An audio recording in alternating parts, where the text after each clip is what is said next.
అమ్మా ఇదిగో చికెన్ తెచ్చానమ్మా.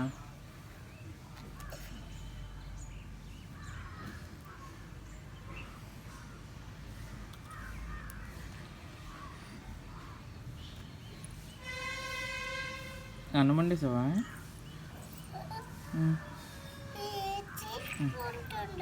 అవి వేసిన తర్వాత వండుతావా? నేను ఆడుకుంటాను వెళ్ళి, అప్పుడు కొండేసి పిలుస్తావా నన్ను? అమ్మా ఆకలేసేస్తుందమ్మా. ఎన్ని నిమిషాలు? వెయిట్ చేయలేనమ్మా, ఆకలేసేస్తుందమ్మా. వంట చేసేస్తావా? సరే.